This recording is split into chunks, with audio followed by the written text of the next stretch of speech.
Okay, it's 1:05. We'll call today's meeting to order for the IID Board of Directors, and the date is August 20th, 2013. Would you please stand and join Director Kuhn in leading us in the Pledge of Allegiance? Ready, begin. I pledge allegiance to the flag of the United States of America and to the republic for which it stands, one nation, under God, indivisible, with liberty and justice for all.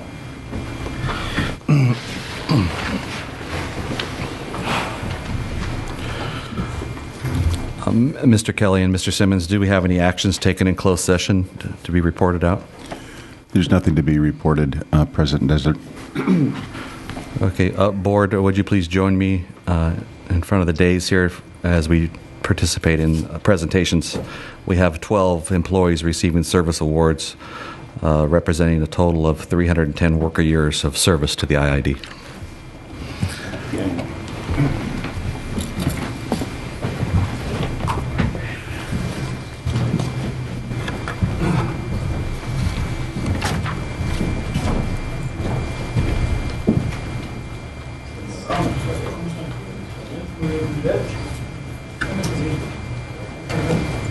All the certificates read the same, except with the exception of the name and the years of service. And it reads, "This certificate of recognition and service pin replica of the district emblem are presented to," this one's presented to Raul Navarro for 20 years of loyal and faithful service to the Imperial Irrigation District. Raul?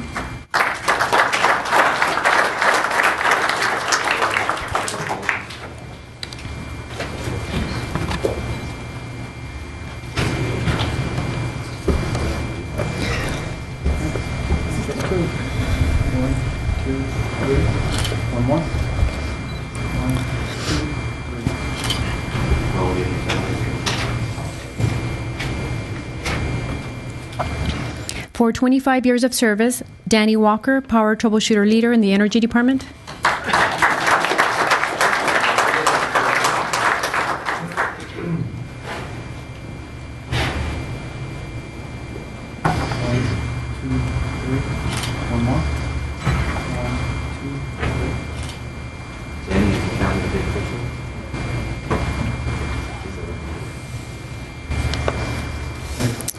For 25 years of service, Edward Gill, Construction Worker Water Foreman in the Water Department.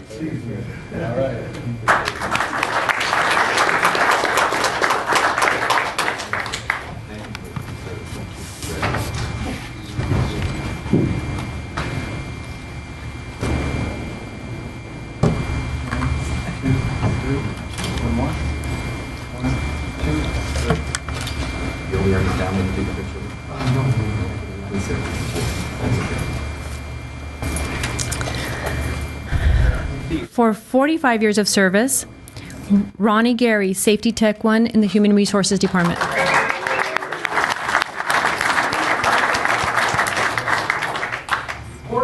More.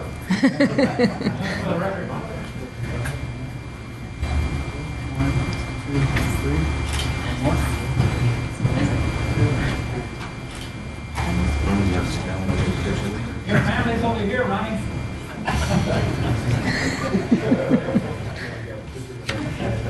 Come on up here, guys. Tim, Victor. Oh, yeah. Photo.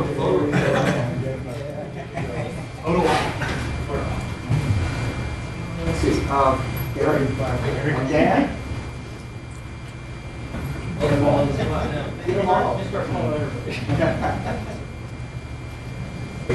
I want to know which one of you is going to get the swoop. Those are the ones that said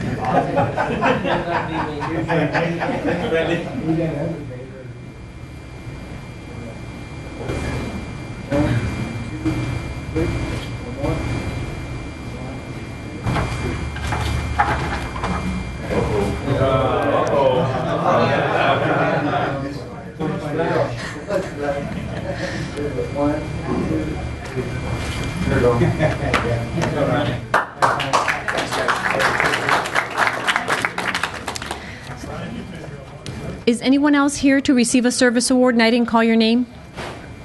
Okay, those ends are service awards. Thank you.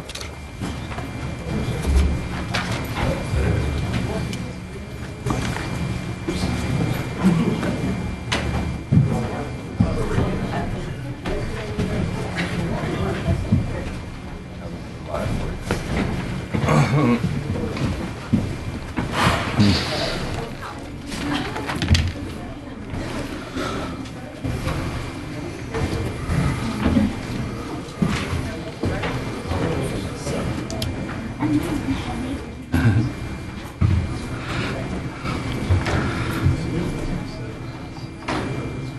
this takes us to the approval of the agenda section of our activities. You've all had time to review the agenda.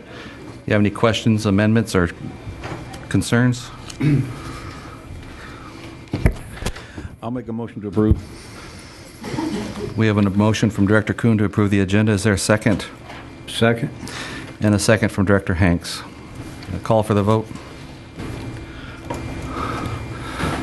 Okay, the agenda is approved 4-0 as presented. This takes us to the public comment section of the day's activities. It's now the time for the public to come forward and make your comments.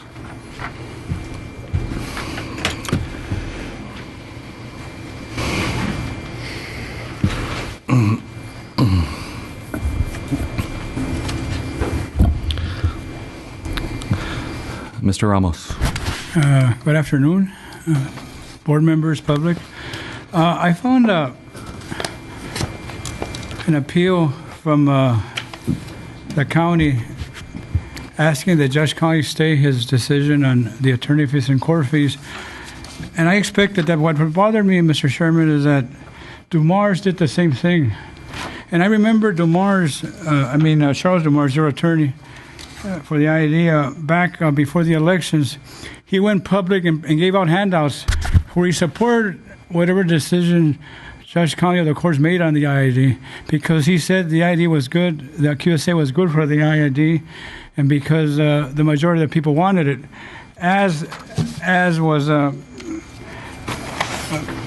compared to when the IB Press had a survey where 80% agreed with Judge Connolly. Now, all I'm asking you, Mr. Chairman, is that would you trust an attorney who says one thing one time and then says another thing the other time? He was with us. He was with me and the board members back then. And I remember clearly being in Calexico. He handed out some stuff. I couldn't find it because I just couldn't find it. But he gave us a package of about 10 pages justifying why the IAD should support the QSA. And now in this memo or this letter adjoining to what the county did, he wants a stay on these two items, which is attorney fees and court costs. You know, if any of you were running, Mr. Chairman, and I don't mean to single anybody out, I come up here with due respect, even though we disagree. But how do you say something without putting somebody on the side? How do you say something like, say, you're going to run, so is Mr. Hanks, and so is Mrs. Galindo. Would you not run on the presence and the platform that you support 80% of what the people want to get elected? I mean, if you got 80%, I mean, that's unheard of. So 80% of the people agree with what Judge Connolly did. And all I'm asking you board members that are running, watch what you do and say, because this may come back to haunt you when you run for election. If you do, of course, you've said, Mr. Chairman, that you don't know if you're going to run or not. But I say this, as I've said it before, let's support what Judge Connolly did. Do not give in to the ranchers, not all of them, to the ranchers that lost on these court hearings. They have to pay up. They have to pay court fees. They have to pay attorney fees.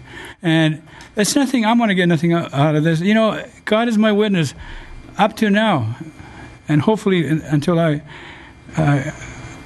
leave this world, I have not taken one red cent for my own purpose, for my own profit, or my family, because to me that's not the right thing to do. So what I do and say here is for the public's interest. And all I'm asking that if you have to make a hard decision against the people, support you make it, and quit hassling around and putting these lawsuits in a situation where it's going to cost us, the IAD, and the county more money. Thank you very much. Thank you, Mr. Ramos. Mr. Strom. Good afternoon, Ralph Strom, farmer in Hopeville. Today's paper, there was an article about a local farmer that's unhappy with the method of apportionment on the equitable distribution program. And I know the Water Conservation Committee looked over different options, and the Water Conservation Advisory Board has looked over different options.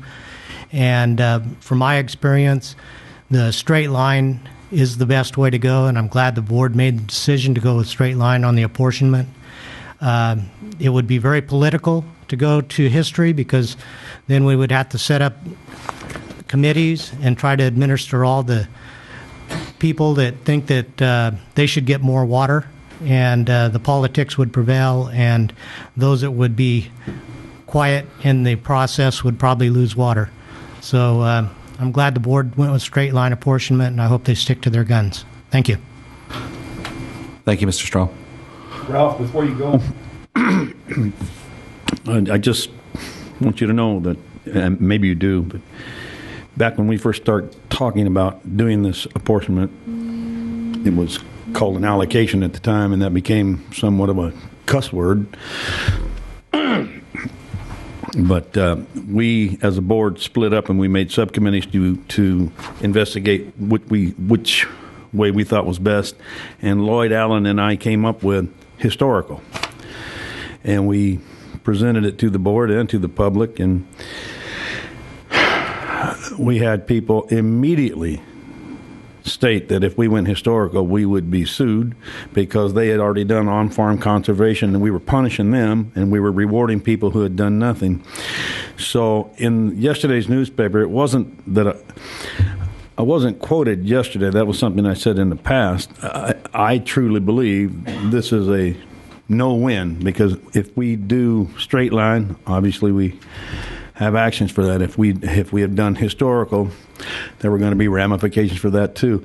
I just want to make it perfectly clear, and I know you know this, but I want everybody in the audience to know this also, and anybody else who's listening or taking notes to report. This is a pilot program. It isn't a permanent thing. It's trying to see if it'll work, and if it doesn't work, then we obviously have to do something else. But it is a pilot program. It is not permanent, and that's important. Thank you, Director Kuhn. And if we could measure the effectiveness of this pilot program based upon the underrun situation on the river, the Bureau now has us in a favorable position of only a slight underrun. And that's much better than having a huge overrun and having to pay it back in future years. So at this point, I think the apportionment decision was a good one, and we'll see at the end of the year. But so far, it looks like a very defensible position to be in. Thank you. Thank you, Mr. Strom. Any other public comment?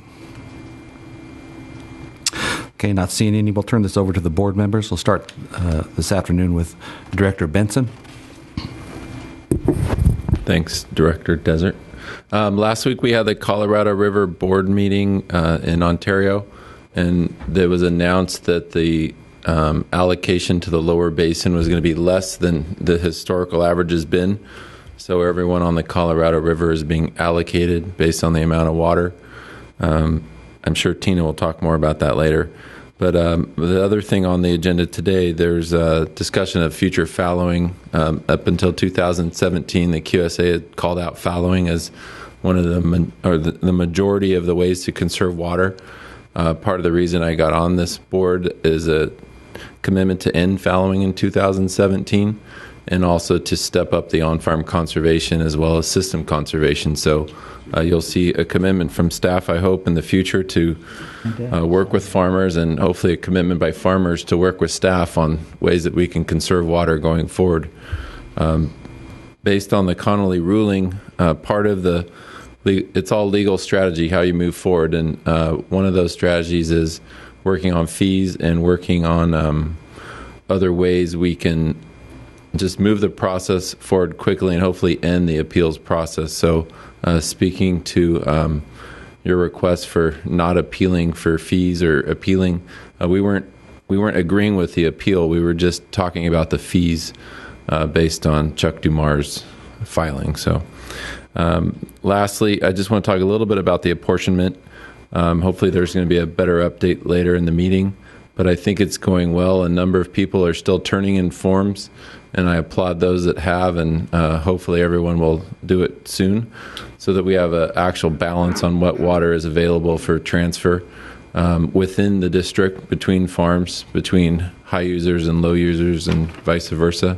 I think it's important that everyone work together as a community, and people that aren't going to use the water don't hoard the water, that they actually put it back into the exchange.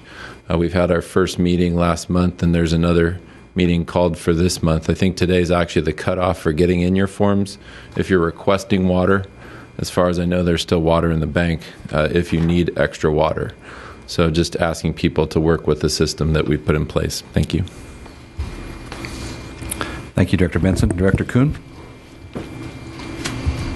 Well, I've already got on my soapbox on the apportionment, but I do want to report that at our last meeting, I told a story about the wounded combat veteran from Iraq, Marine, who was about to get his power turned off, and he asked me if I could help him, and I did.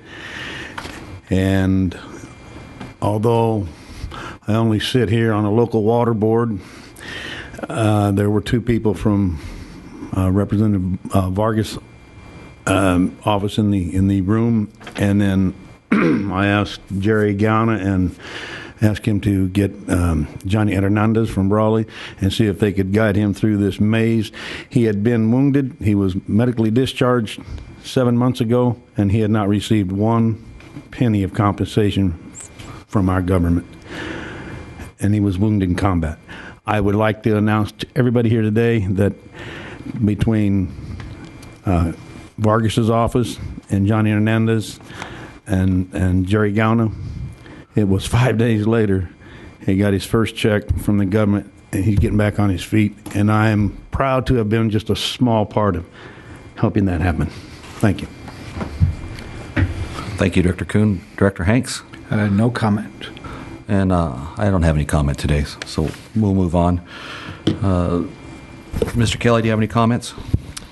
Yes, President Desert, members of the board, last week I made a presentation to the Urban Water Institute on Salton Sea, specifically restoration as it might be achieved through renewable energy generation. It occurs to me that the local public, like the water community, may only understand what we're talking about when we talk about Salton Sea Initiative by the key terms, the term sheet that Imperial County and IID released some months ago. So I would like the minutes to reflect the following. Situated at the economic and environmental crossroads of the nation's largest agricultural to urban water transfer and the future well-being of Southern California's binational border region, the Salton Sea has reached a tipping point.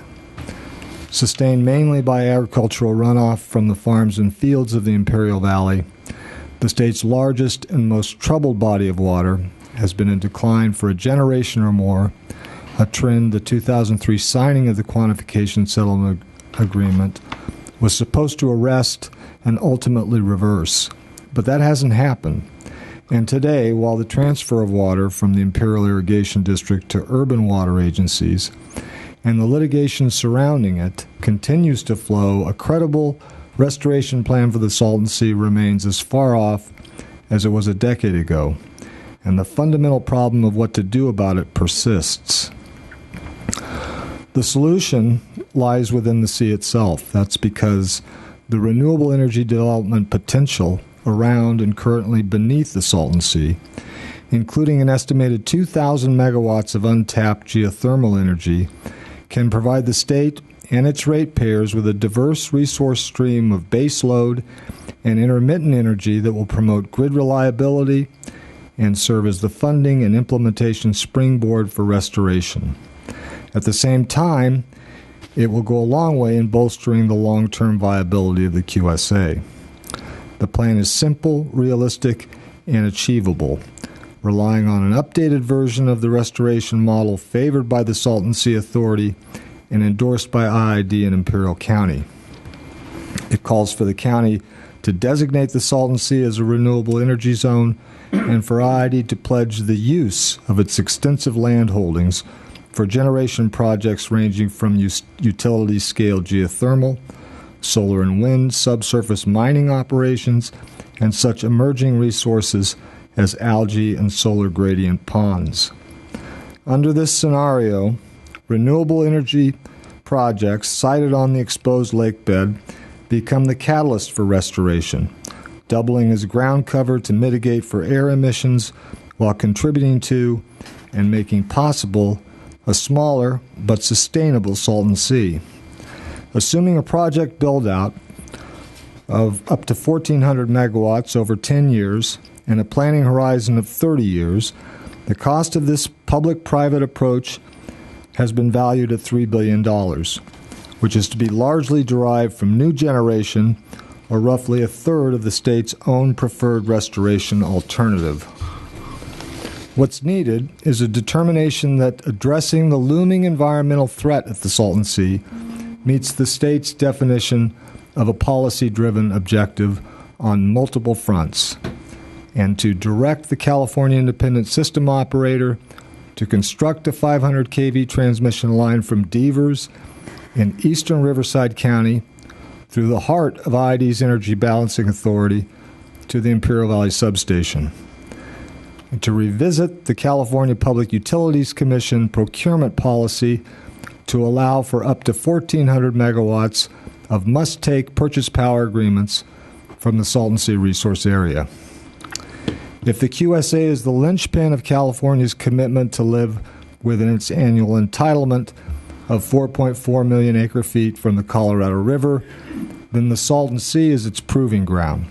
At a time when California's grid reliability and the certainty of its water supply are both in doubt, the clear path forward is a bold initiative to harness the sea's renewable assets and enable its restoration. That's because the question of what to do about the Salton Sea is too big to ignore, and the answer can't be left to blow in the wind any longer. Thank you. Thank you, Mr. Kelly. Gloria, I'd like to know if we could have this letter from the United States Department of Interior dated August 9th available for the public. And I'd like to also have it included in the minutes for today. And Mr. Silva, will you be touching base on this under the Water Department updates? Okay, thank you. If you can make that letter available in the back of the room. Board, this takes us to the consent area of the agenda. We have 4 items on consent. The first one is acknowledge director's expense vouchers for period ending July 25th, 2013. The second consent item is deny claims for damages filed by Francisco Solorzano Soto. The third one is acknowledge receipt of the wire transfer / cash warrants reports for July 2013. And the fourth item is approval of changes to policy number 7200, critical infrastructure protection standards. Any discussion, or is there a motion to approve the consent agenda today? Make a motion to approve. Second. We have a motion from Director Hanks to approve the 4 items on consent and a second from Director Kuhn. Call for the vote. Consent agenda approved 4-0. This takes us to the action items of the agenda. Action item 5 is the approval to initiate the 2014 calendar year following program solicitation process located on page 36 of the agenda. And presenting today is Mr. David Bradshaw. Hi, President Desert. I was here a couple weeks ago, and you'd asked me to bring this to the Water Conservation Advisory Board, and there was a meeting held last week, and we went over the memo. They did have a couple suggestions, and this we're talking about fallowing for just calendar year 2014, the traditional fallowing program, $125 an acre foot.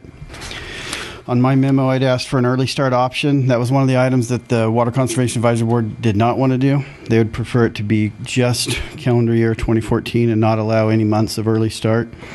The other topic of discussion was the 3 out of 5 years. It seems to keep coming up at our WCAB meetings. That when was that put in? I think we came to the board in September and also December and asked about that. But just so we have reassurance, we're allowing on the last program field to be in 3 out of 5 years. Previous to that, it was 2 out of 4. And so that'd be something else to consider for today. That wasn't voted on. The vote was on the memo as stands with removing the early start option, keeping the payment rate at $125 an acre foot. So the recommendation is to the board is solely related to the fallowing side of today's presentation. That's right. The next agenda item's on the western farmlands, but this is just specifically on the rest of the fields. So, board, we have a presentation before us, and there's been some discussion this past week at the water committees.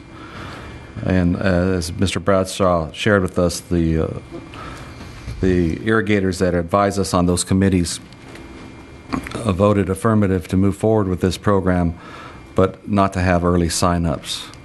Any other discussion on this item, or do we have a motion? I'll make a motion to approve. Are we approving the early signups or not?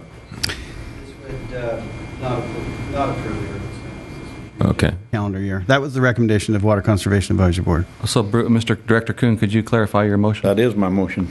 So this calendar year sign-up for fallowing, but no early sign-ups? No early signups. Okay. I'd second that, but I want to have a little discussion on it. Okay, we have a second motion from Director Kuhn and a second from Director The Benson. question is, if we're in an underrun situation and if people are already fallowed, would that be an opportunity to sign up? Because I know part of the fear is that it will create an overrun if you get a slug of water coming in the second half of the year towards conservation. That's correct. We don't think this is going to be a really big program. We don't think that'd be the issue. It was more the issue of, is it wet water if you really do that early sign up? And that was what the Water Conservation Advisory Board had the most heartburn with. That's fine. So I'll stick with Mr. Kuhn. Motion and a second. Kay, do you have a comment? There you are. Good afternoon, President Desert and board members. When I first arrived in this job, I talked to many of my board members from the Imperial Valley vegetable growers. And if I came away with a wish list, they're simplified into three things. Storage of water. If we had some way that we could control when we have an under, or bank it behind the Colorado, behind behind the dam, it would be beneficial to us. I think one's very expensive and very long range. The other is going to be based upon some significant negotiations. The second thing for a wish list would be credit for underuse of water as well as the debit we currently have.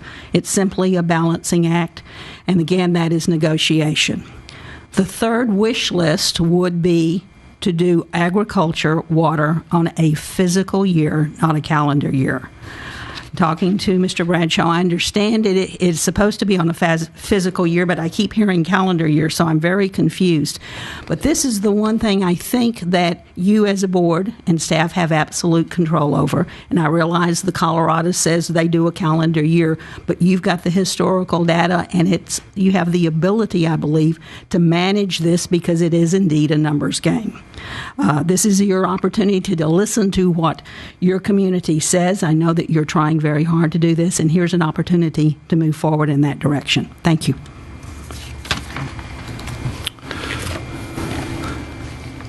Any other comments from the audience?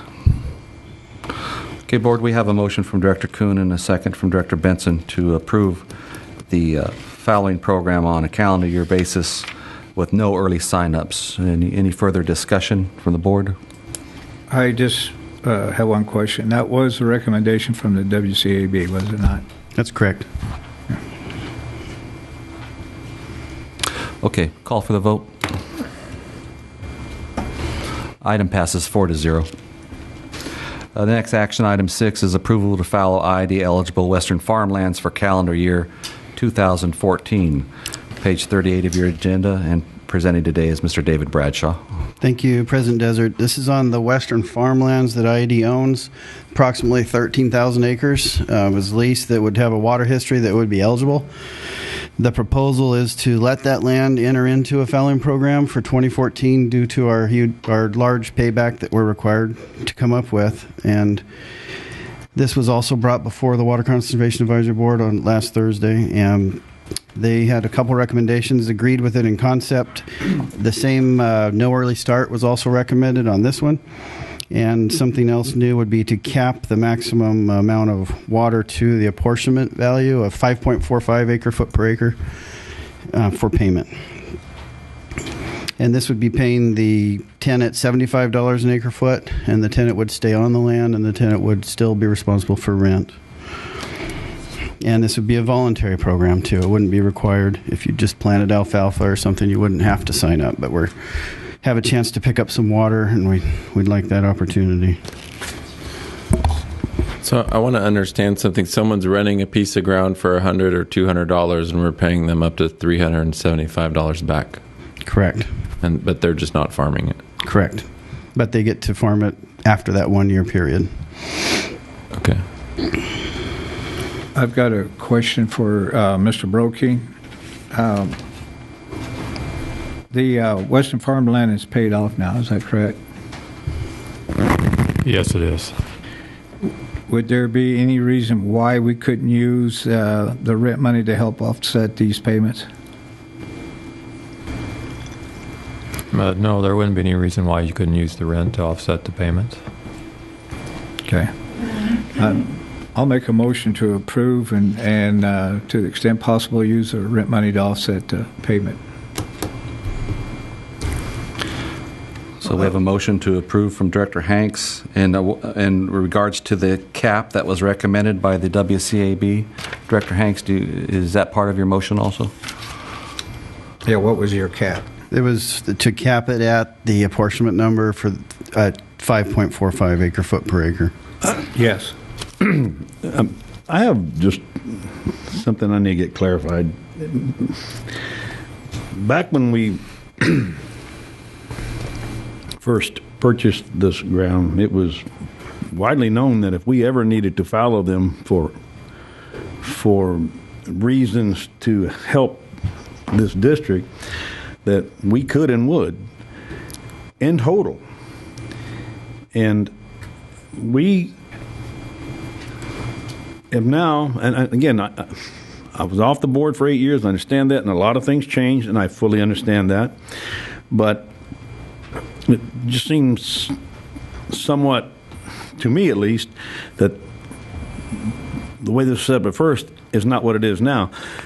Now, the tenants, when they rented this ground, they were, as part of the rent agreement, as part of the lease agreement, they were told that if we ever needed them, anytime, for any reason, for a good reason, that they were on notice that we could and would take them back and use them for that time, whatever time we needed to address the problem for which they were called for. And now they seem to be, and I may be wrong, but it looks like they're getting a favorable rent to expect that, or to allow that to happen if the occasion ever arose that we had to do it.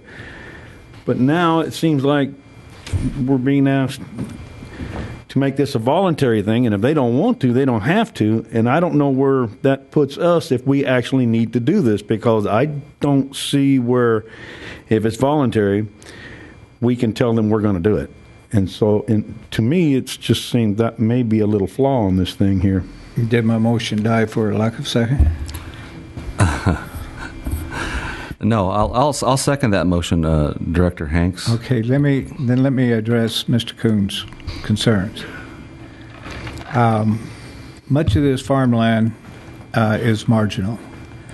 Much of this farm ground was not being farmed, and during the 2 years that we had the massive underuse, we encourage this ground to be utilized not only for the sales of the water, but it was also need to have a crop on it to qualify for fallowing. So had these farmers not come forward and cleaned up the ditches, repaired the ditches, pulled the salt and cedars that had grown up over the years of being idle, this land would not be eligible to be fallowed. in addition to that, this ground is not being fallowed for transfer purposes. This ground is being fallowed to pay back the overrun. And the amount of money that we're talking about here will allow them to go ahead and maintain the farm ground, which is an IID responsibility. We should be good stewards of that ground, which in the past we were negligent. This is to help also that. It's also to help them to have some finances to start looking towards some conservation measures themselves.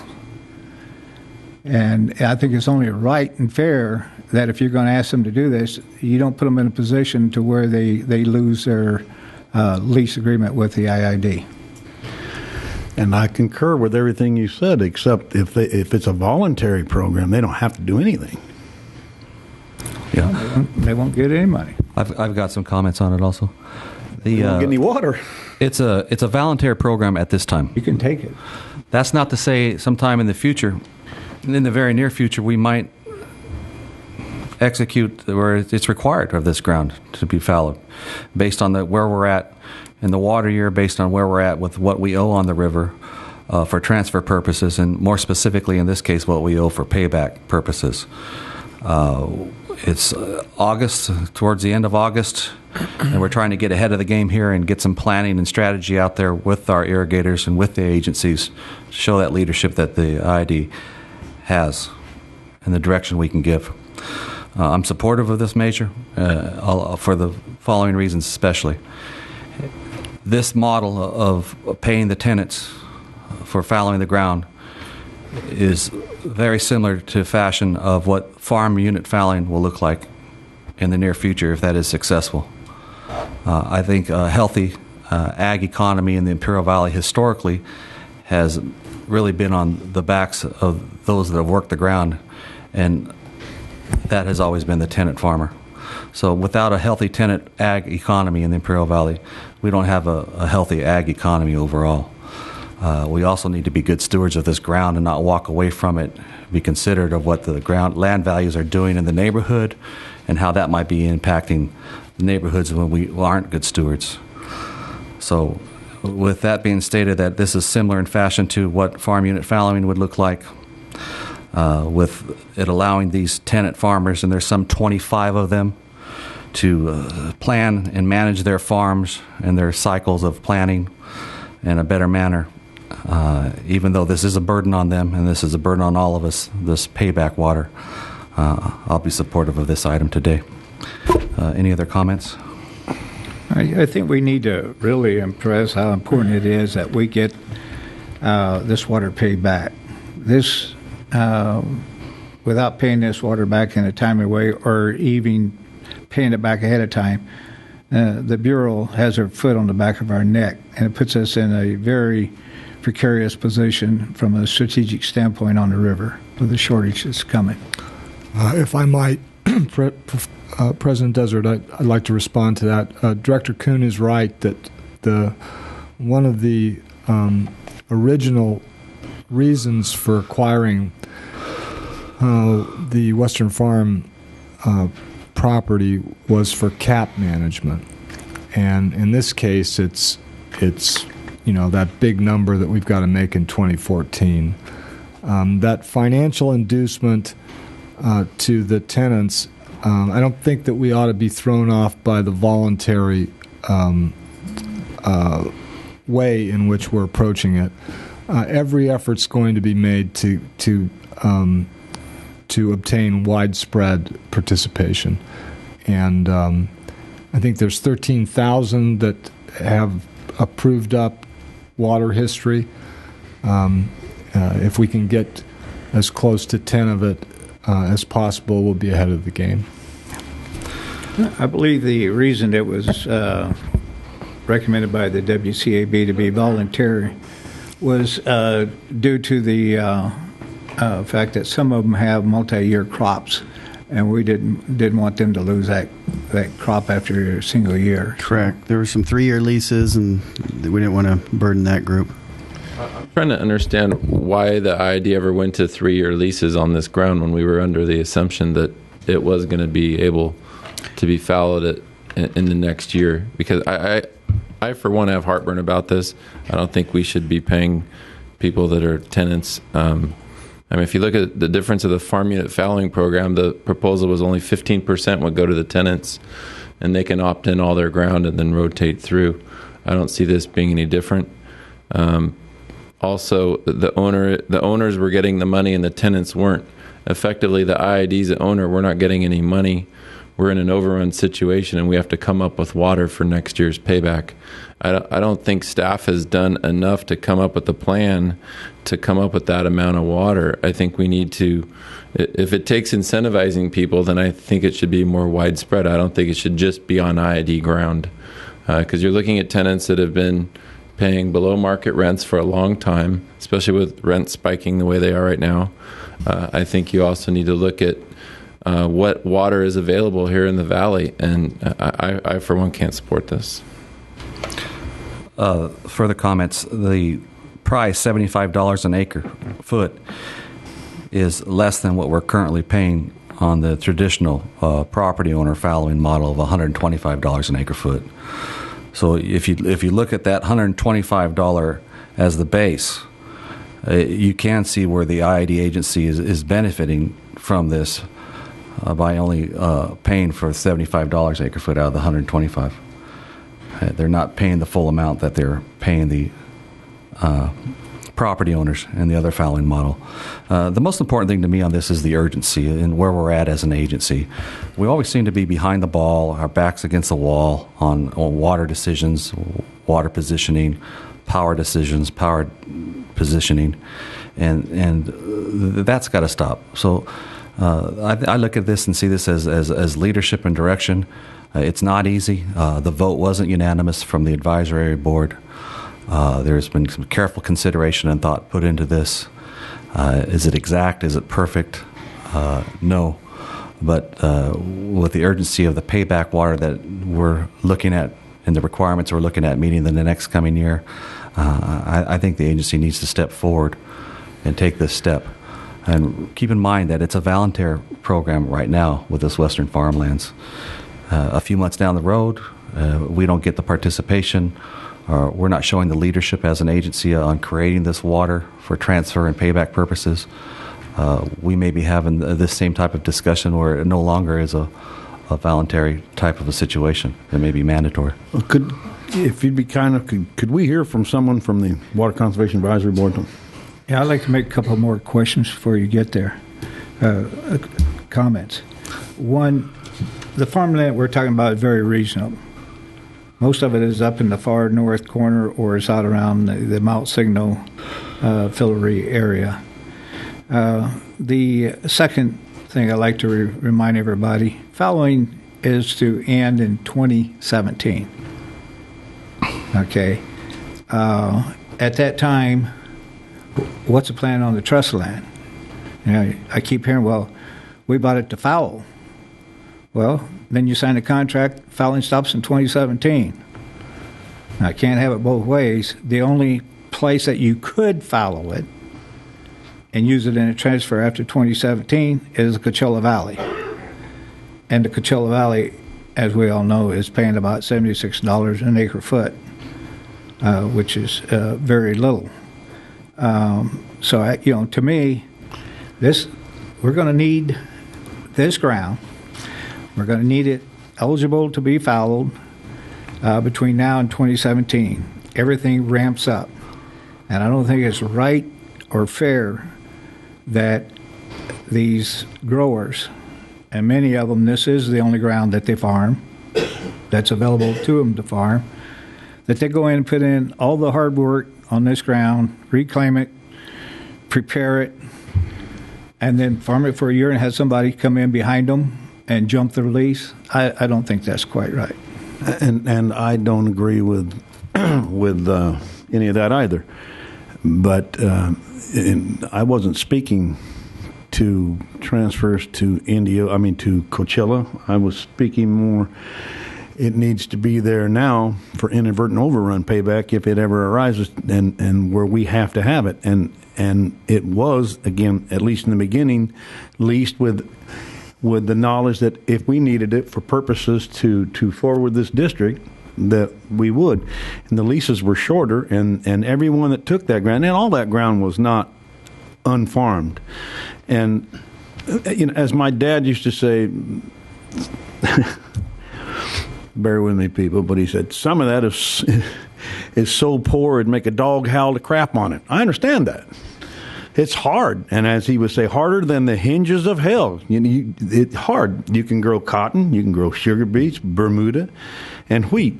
You try to do any vegetables on that, you're going to lose your ass. I mean, you just won't do it. So I understand it was marginal ground. A lot of it was, but it wasn't all out of production. This ground is part of our service territory. Even though it may not be produce ground, okay, it is still farmable. It is still putting people to work. There are people in that region that are dependent upon it. And it may be hard, okay, but I can assure you this much. If I was a grower growing carrots, I would hope, and I would be happy to have these people step up and fulfill the overrun commitment for the IID. I mean, taking it further, if we pull this ground consistently from the occupants, from the tenants, we're going to get to a point in time where no one will farm this ground. They won't be secure with operating their farm ground, a farm plan for that ground. They won't lease it. It'll sit vacant, and it will not have a water history to it. And it'll effectively, in the long run, dry up. Or perhaps even be incorporated with larger farms as specific set-asides for some type of future farm program that the IID may have meeting these water transfers, either before 2017 or as things change and evolve after 2017. We are in a predicament. We are behind the 8 ball. We owe a lot of water for payback, and that's all of us in the Imperial Valley, the agency and the irrigators, and we owe a lot of water on transfer. We need to step forward and start locking some of that away and taking the right steps for fiscal responsibility and water responsibility. And think of this, people. The agency took a step forward on solar ground that had been converted from ag farm use to solar farm use. It was controversial. The board stepped forward, showed some leadership, and took credit for the agency on that water that was being displaced. That is, that water that was associated for history with ag production. Now it wasn't being used on solar production because the ground moved to solar. There was a lot of heartburn out there and discussion about it, criticism about it. But in the long run, the agency took credit for that water, and it's benefiting the whole valley. It's benefiting the irrigators because it's less ground that they would have had to fallow by us taking credit for that conversion. It also is adding value to that water for some time in the future when that land use may change or will change, and that ground may in fact come back into ag production. We'll have a better availability to prove that we retain those water rights and able to give that water to that ground if and when that time comes. Any other questions or discussion? Mr. Desert, did you want to hear from Chairman Mr. Kalin? Yes.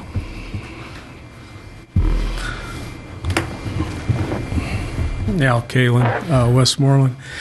You know, the most important thing you can do with your trust land is to farm it. If you let it sit year in, year out, it's going to deteriorate to the point where no one will farm. You're going to have to replace your tile lines, and you're going to have to replace your ditches. When you fallow ground, your water table goes down, and critters like gophers follow any plants that are out there, and they end up near a tile line. And tile lines being plastic nowadays, they easily bore through them, and all of a sudden they've got a hamburger stand. They're running up down the line with all these roots hanging out through them, and they're in heaven. But in the process of boring holes through all those lines, they completely ruin it. And so it needs to be farmed every couple of years. And I think that's what these farmers have been doing and helping instead of hindering anything. And I think it's a good thing that they can farm it. But I also agree that fallowing, of it now under the terms that WCAB voted on is a positive step forward, and I agree with Mr. Desert that we really do have to move forward. We need to find water and all right away. We can't continue to discuss it. I don't want anybody here to think that I advocate taking land away from people just for giggles. And I'm not advocating taking it out and fouling it for us for 10 years. I'm just saying that it was supposed to be there if we needed it, if it was for 1 year, if it was for 2 years. It'd be no different than it going into the fouling program. It wouldn't be idle any more than that. It would just be idle by us, for us. I'm not advocating long term. I'm not advocating harming the ground or having it out long enough to have the critters eat through the tile lines. Not my intent. Not my intent to put people out of work. I'm just simply stating the way it was set up in the beginning was if we needed it for purposes of IID to further our cause, then that's the way the leases were structured, and everybody that had it knew that. It's just something's changed, and I just noticed that. The focus of this change, Director Kuhn, though, is for this specific year that's coming in 2014. We have such a large amount of water for payback purposes. And that's why we're taking these extreme steps. And I understand that. To and the ramp this scenarios up. that have been discussed here today are the bad things that happen if you foul it. But it would be fouled whether it was by us or whether it was by the tenant, whether the tenant got the money or whether we got the money.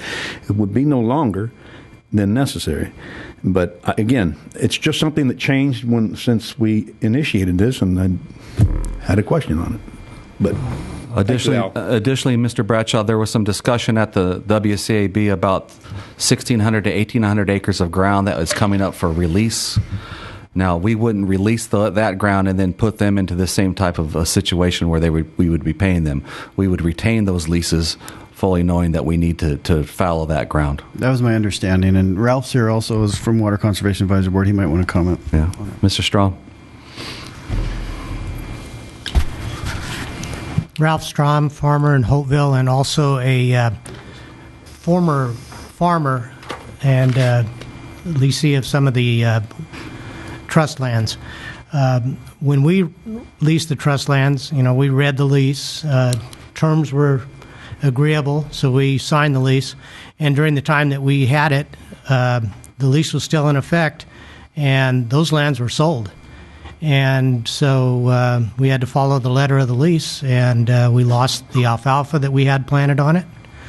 And we were reimbursed as per the lease, which was much less than our cost. But, it's a cost of doing business. You make your decisions and you go with it.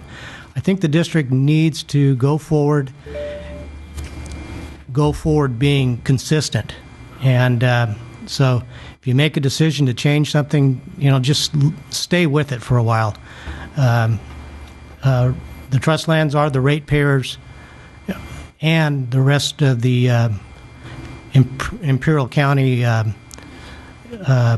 that land. So the ratepayers also, the farmers are contributing to the economy, but all the citizens in Imperial County do have an interest in this land. So I know you have a tough decision, but you're all wise, so you'll make the right one. But I'd ask that you go forward and be consistent. Thank you. Mr. Desert, I spoke with Al, and there was something that I may have misspoke on. The discussion was WCAB did discuss a cap of 5.45 acre foot per acre, but they didn't specifically vote on that as a separate item. The idea was to cap it at something as apportionment to not get into above apportionment. Well, so it'd be a board decision. They're not saying it's right or wrong. We just didn't vote on it separately. Does any of this ground have a water history of over 5.45? I haven't checked. I don't know for sure. It wouldn't be. I'm not sure of that. One of the things I want to remind everybody: this is the first time that we fouled ground for payback on the river for an overrun. This is the first time. Okay. Last year we did. We didn't foul ground for payback on the river last year, I don't believe. Yeah, this current water year has payback on the river, but 40,000 acre feet, right? Yeah, but not this land. Yeah. Not ID and, ground. and what did we pay? 125. 125 was the $125 per acre foot. So now we're going to pay $75 plus we get the rent. I don't think the growers are going to object to that. Okay, any further discussion? We have a motion from Director Hanks and a second from myself. Call for the vote.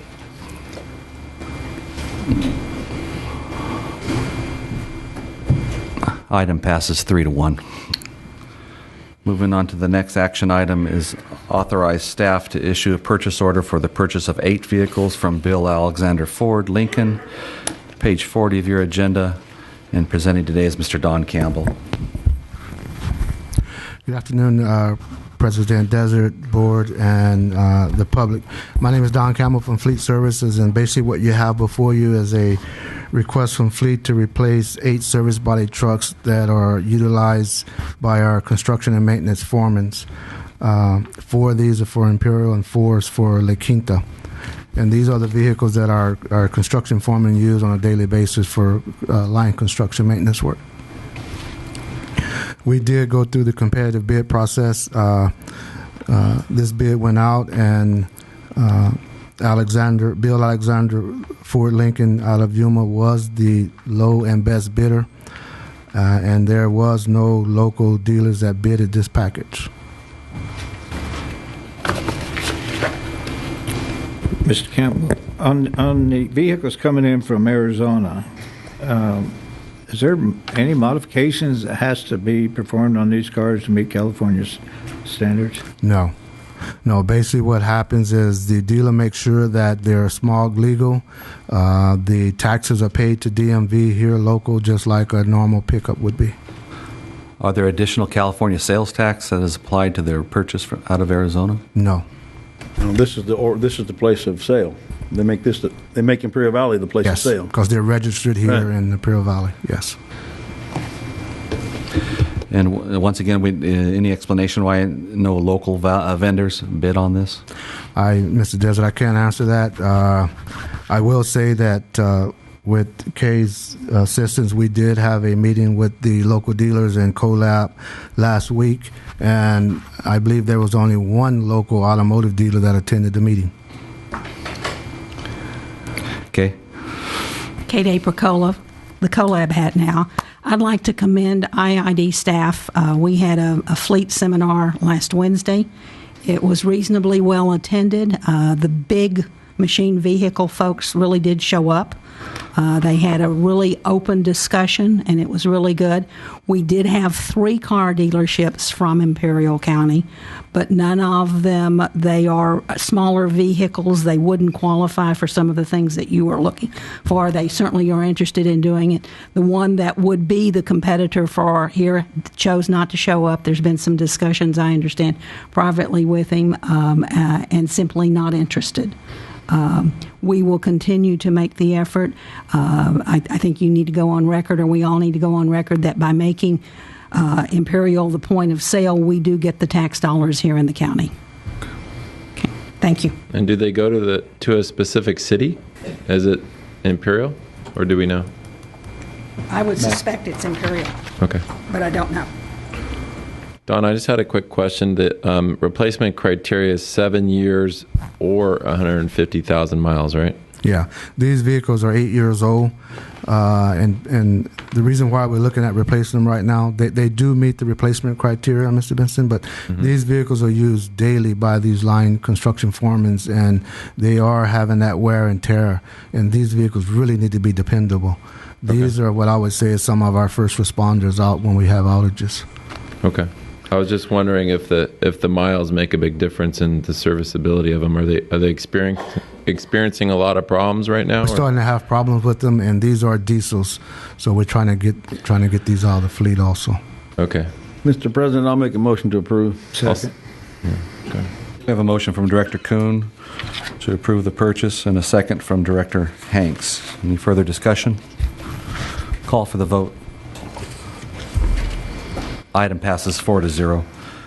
Next on the action agenda, we have revisit action taken on July 23rd, 2013 regarding the purchase of forklifts. There's additional expenses. This is located on page 42 of the agenda, and presenting is Don Campbell. Yeah. Before I even start this item, Mr. Desert, I do want to apologize for having to bring this back, but I want the board and our staff and the public to know that our intent is to do what's best for the company and to make sure we get these bids right. And if you remember what happened, we came to the board on July to purchase 11 forklifts. These forklifts range in different sizes from 20,000 pound, 8,000 pound, 4,000, and 3,000. And with that being said, there could have been 4 different dealers awarded this packet because of the different sizes. That's the way they have to be submitted. And what happened is Toyota Lift submitted 2 different packets. One of them was an alternate. One of them, and our specs did call for the Tier 4 diesel engine. So with all said, that alternate package should have been disqualified. Interim Tier 4 means it's legal today, but I can assure you ARB would have deemed those engines not compliant in a year or so. You don't think our state government would do something like that? Without a doubt. My understanding is that interim is all that's available, right? Yes, interim is all that's available, but they are making the Tier 4 for off-road vehicles, and that was in our specifications.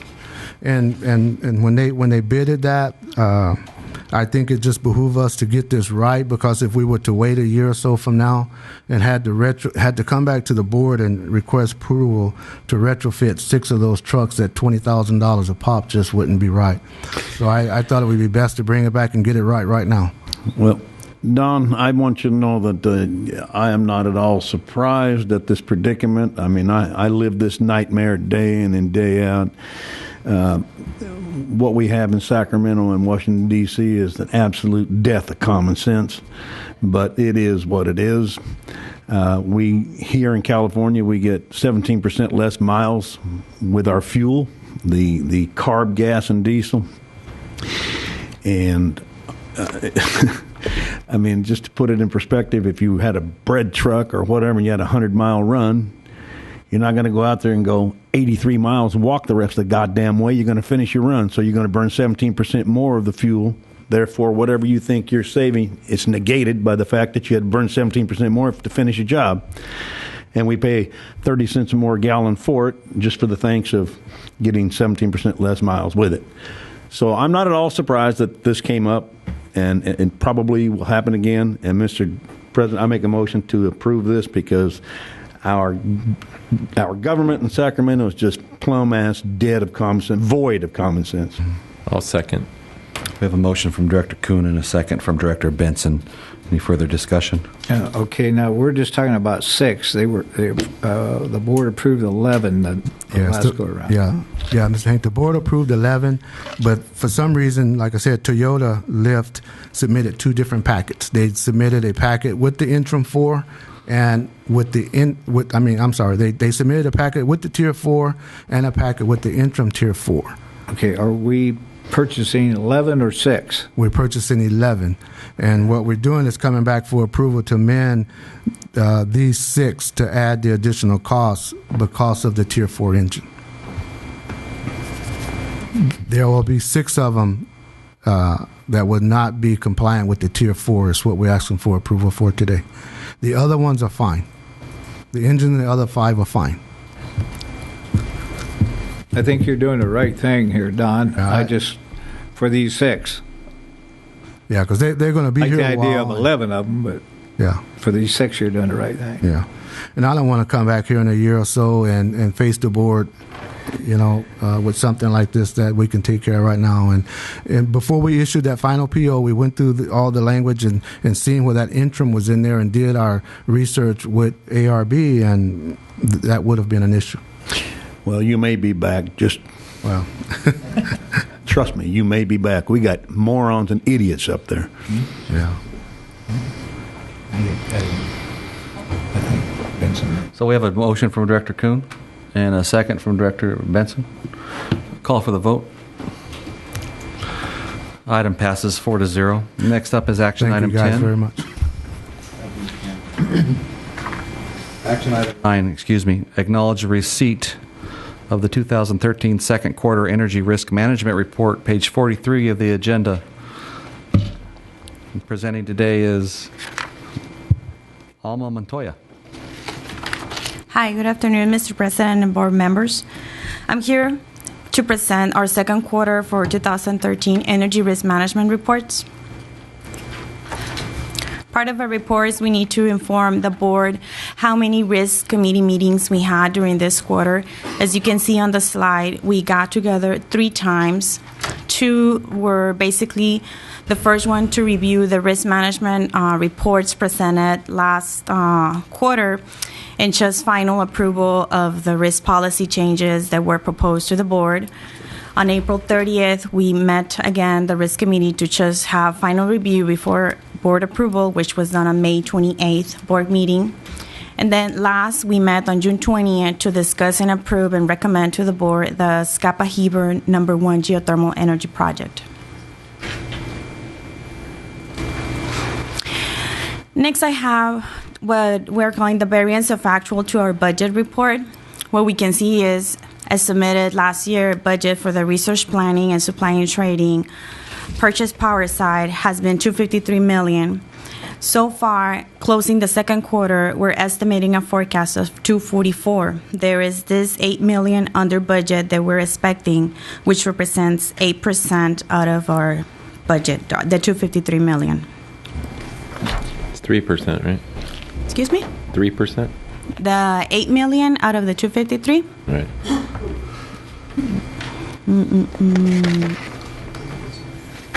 Okay, yeah. It's okay.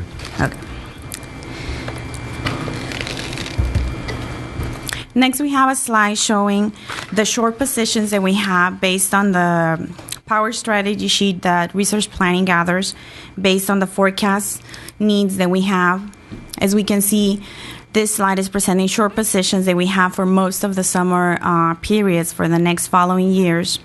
I have here included 2013 for you to see that this quarter compared to the last one for 2013, research planning traded a few transactions on the energy side just to meet that short position that we were for this summer, procuring all resources needed for this summer and be just ready to have all the usage required based on the forecast that we have on our model run. Our next slide is going to present the long position, which is the opposite of the other one. If you can see, as we have shown, is pretty much the whole winter fall season for 13, and for the next couple of years we have sufficient resources to meet the needs forecasted. Yeah, quick question on that. Is that the amount of generation that we're capable or actual power purchase agreements? It does include the internal generation that we're capable. As you may know, during some months, we estimate that the units are going to be off due to maintenance or the regular outages. So we are considering this. We would just throttle them back the amount of the green there, the long. Exactly. Position. The green portion, it's just that.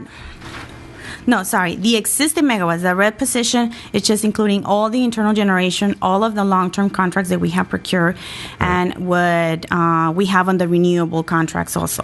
So basically, with that green portion, it's allowing is for the trading group to kind of dispatch based on economic decision how to run our units in case that it's more economic, or if we just decide to go with our PPAs. Okay, so the capacity should really say usage.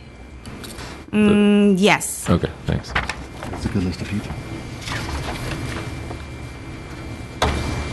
Then our next slide is just a percentage that we're representing for the summer of this next year's. I'm including 2013 because I'm presenting what we have for the third quarter, which we're on currently.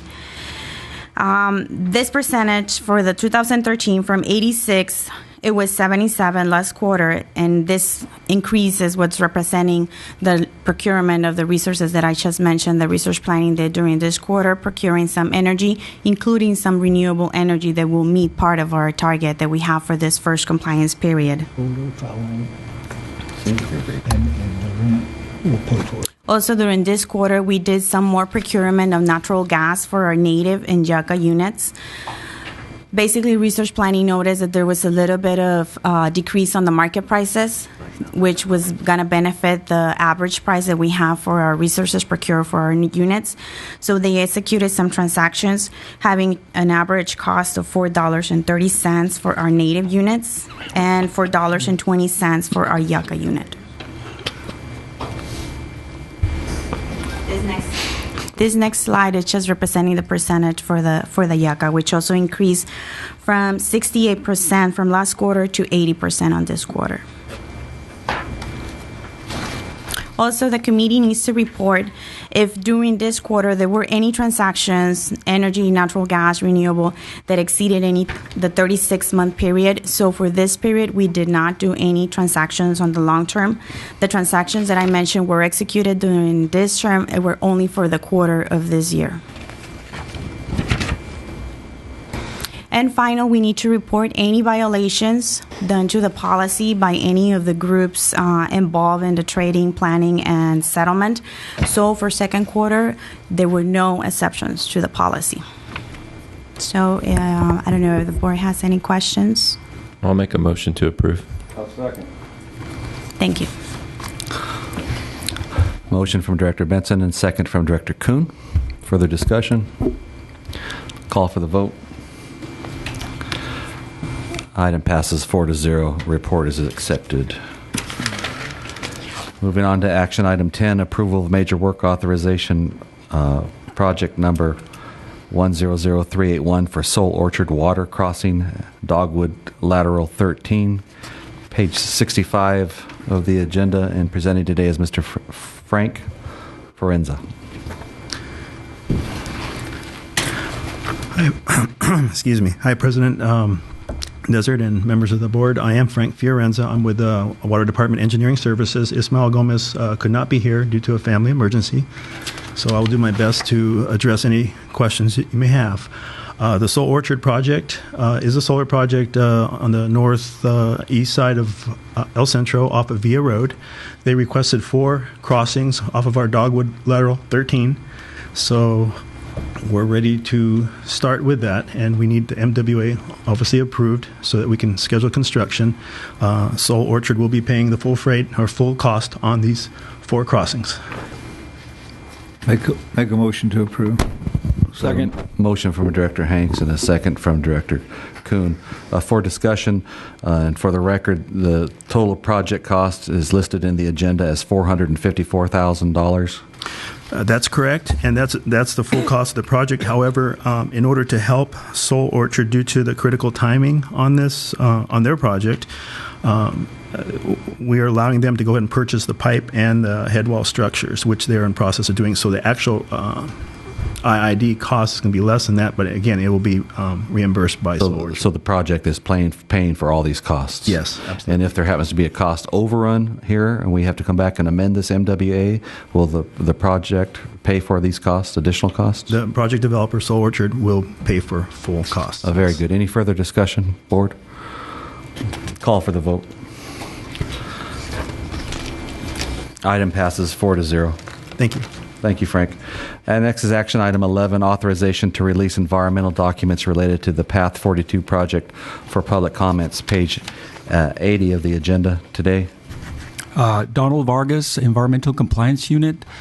Members of the board, we're requesting that you approve the release for public review of the mitigated negative declaration for the Path 42 upgrade project. The Path 42 is a 230 kV transmission line facility approximately located southeast of the city of Coachella and north of Palm Springs. It consists of 2 portions, a 20-mile IID portion and a 15-mile Southern California Edison portion. The upgrades consist of reinforcing the foundations of the structures, passing from a single conductor to a double conductor per phase, and reinforcement of the structures themselves. In addition, IID will be installing 2 poles, and Southern California Edison will be replacing 3 structures.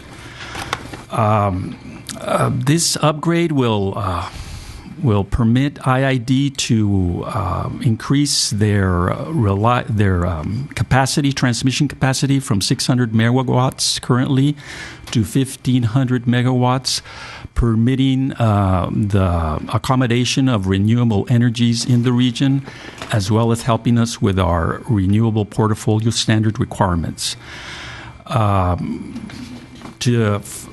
We developed an initial study to determine that the mitigated negative declaration was a proper CEQA action.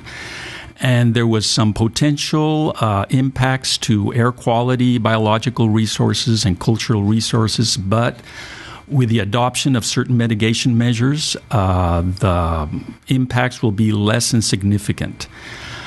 The other point to bear in mind is that on October of last year, this board approved IID to act as a CEQA lead for both the IID portion as well as the Edison portion, due to the fact that this is considered a connected project. So our recommendation is that you approve for public review the mitigated negative declaration for a period of 30 days, and we expect to be back on October the 8th for the final mitigated negative declaration to be adopted by the board. If you have any questions, I'm happy to answer. Make a motion to approve the release. I'll second that. We have a motion from Director Hanks and a second from Director Benson. Any further discussion? Thank you. Call for the vote. Item passes 4-0. Next up is action item 12, approve changes to the Energy Rewards Rebate Program, page 82 of the agenda. On behalf of the Energy Management and Strategic Marketing section, I'd like to go over with the board this afternoon some proposed incentive levels for the Energy Rewards, which is IID's prescriptive rebate program. These are for residential customers.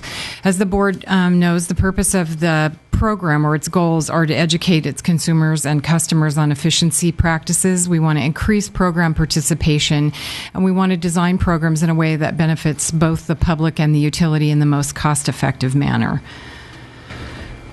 We have proposed new levels and measures for installation of heating and air conditioning.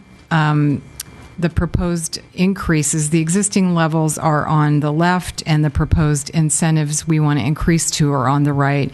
And it's been the district's practice in the past that when the board approves new incentive levels, that those incentive levels they're retroactive to customers who have received these benefits since January 1st of each year. So if the board will note, the existing levels are increased from 100 to 250, 145 to 350, and for the highest unit efficiency of 500. And previously, we didn't provide any incentives for those 16 SEER units.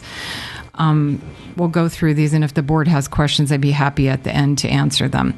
In red are the proposed new measures and levels that staff has discussed with the Energy Consumer Advisory Committee. We want to take the incentive for Energy Star refrigerators from 50 to 125 per unit. We've included room air conditioners. These are new measures, or we're going to increase it from $50 to $100. Attic fans, we want to increase them from $50 to $100 per unit. The same with the solar fans are going up from $125 to $150. And new measures are radiant barrier and the evaporative cooling, and we're looking to incentivize those at the rates listed. Attic insulation. I want to clarify that the slide should read that we will install, customers can have a minimum or maximum of 7 inches of any type of material currently installed, at which point we would install over the top of that.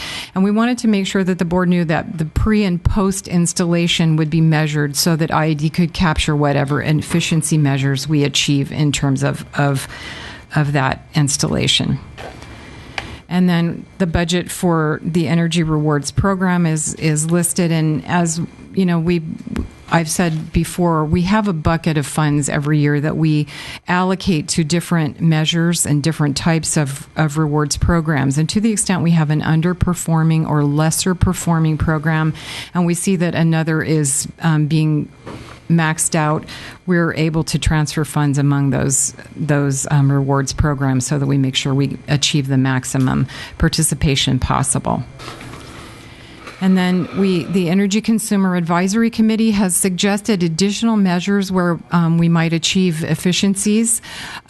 Staff is doing some research. We do have a meeting, or we have requested an ECAC subcommittee meeting so we can run these things by additional measures by the ECAC.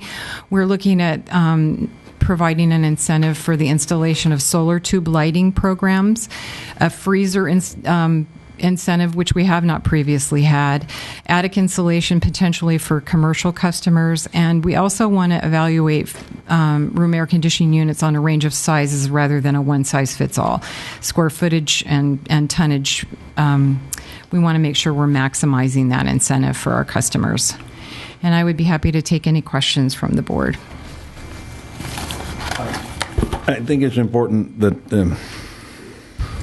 for the people out in the audience and rest of the board, President Desert and I met with Jamie and her group, and we went over this, and we participated in this slide that you've just seen.